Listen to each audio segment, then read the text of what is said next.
Brothers and sisters, moving on, I want to now go into the practical aspects of fasting and see what questions you have. So first of all, let us look at, when you fast, what is it that you are supposed to be fasting away from?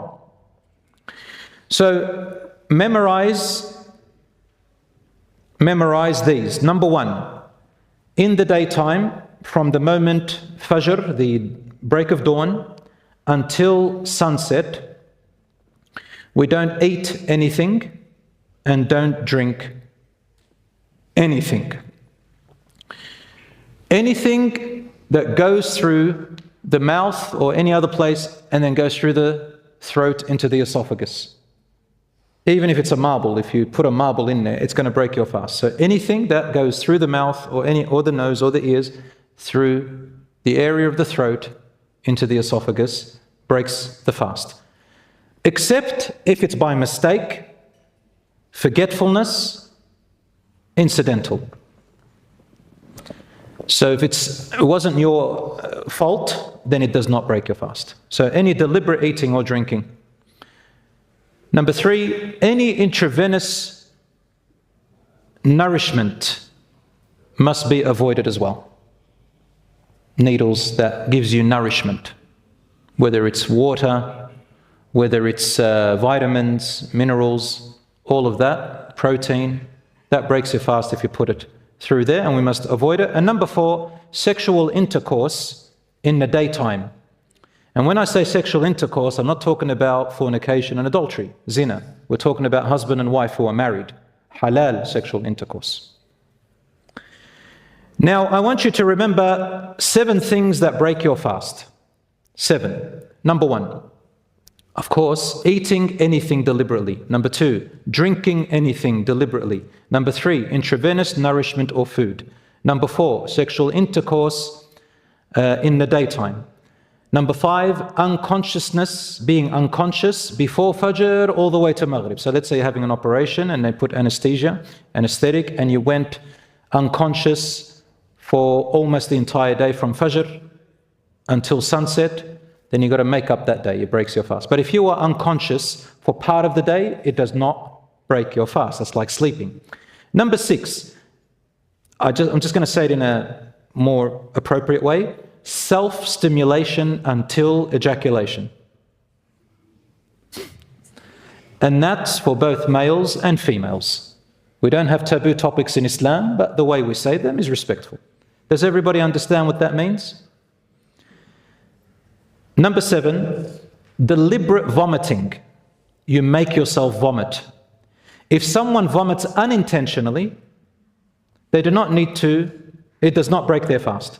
But intentional vomiting breaks your fast. And you'd have to make up that day. Because the Prophet, peace be upon him, he said this. He said, if someone vomits unintentionally, they do not need to make up for it. But if someone induces vomiting intentionally, then they do need to make up for it. The hadith is in Abu Dawud, Tirmidhi, and others. Brothers and sisters, now we talk about making up. So the people who are exempt from fasting, all they need to do is make up the days that they didn't fast. Who is exempt from fasting? Number 1, a person who falls ill, sick in Ramadan. Sickness means that if you were to fast, you're going to get sicker. If you were going to fast while sick, you're going to increase the sickness. Or it's going to make you even weaker and debilitate you.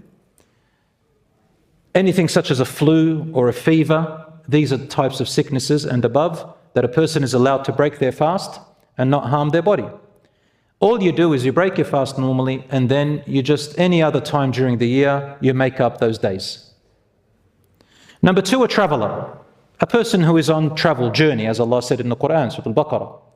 What is the travel journey? Well, that depends on each era and each place. In the olden times, travel was a little bit less distance than today. But all the scholars and jurists agree that the minimum to be called a journey anywhere in the world is 80 kilometers or more. You can break your fast after 80 kilometers or more. Should you break your fast? It depends on journey. The scholars split it into two types, according to the Quran and Sunnah, of course, with evidence. Number one, if your journey is not difficult, and you're not harmed either way, and you're not getting, significant tiredness and exhaustion from it, then it is a 50-50 option. You can break it or keep fasting. Completely neutral option. You will not be sinned this way or that way, and you will be held guilty. And that's what he used to say to his companions. The Prophet ﷺ used to say, if you want, fast. If you want, break it. The second circumstance is that if you're on a journey and you find that the journey is exhausting you truly, you're getting severely dehydrated, you're getting, or even medium dehydrated, and so on, such as flying in the aeroplane, some people get affected with their dehydration. If it starts to exhaust you, then it is better. You get rewarded for breaking the fast. But you have the option to still fast, so long as it's not dangerous. But it is better to break your fast. And this is based on the hadith in Sahih Bukhari and Muslim, when the Prophet, peace be upon him, was on a journey and he saw two men under a tree. They were exhausted, about to faint. He said, what's their story? They said, they're fasting, Ya Rasulullah. They refused to break their fast. The Prophet, peace be upon him, said, Laysa min al-birri as-siyamu fi safarin. It is not considered virtuous or pious that a person fasts while on travel, meaning in travel when you're exhausted like that. It's not virtuous to do it, to put harm on yourself and hardship. The other way that you're exempt from fasting, so if you're on travel, you just make up those days later on during the year. The third way that you're exempt from fasting is if you are old in age, too frail for fasting to be healthy for you anymore. And we find this Malik ibn Anas radiallahu anhu, who used to serve the Prophet, peace be upon him, as a child. He grew up and he became old age. And because of his frail old age, he couldn't fast. It was hard for him, so he used to break his fast. What does a person who is old and frail, unable to ever fast, what do? They don't make up the day. They pay something called fidya. And fidya means a redemption. So what they do is they just feed one poor person a meal per day for each day that they broke. The other person who is exempt is a person who has terminal illness. They can't fast. And they don't know when they'll be cured. They don't know. The doctors tell you this is forever. Such as a person who has diabetes, type 1 for example. It's chronic. Some people think, but I can fast. But you see, it affects you in the long run. It can affect your kidneys slowly. So you've got to really get advice from the doctors and not be a superhero. If this is going to be bad for you, then you can break your fast. If you can do some days, that's okay. If you want to pay fidya for other days, that's fine. And again, you either if you're able to make up those days later on in shorter days, that's fine. But if not, you know yourself, you just pay to feed one poor person per day.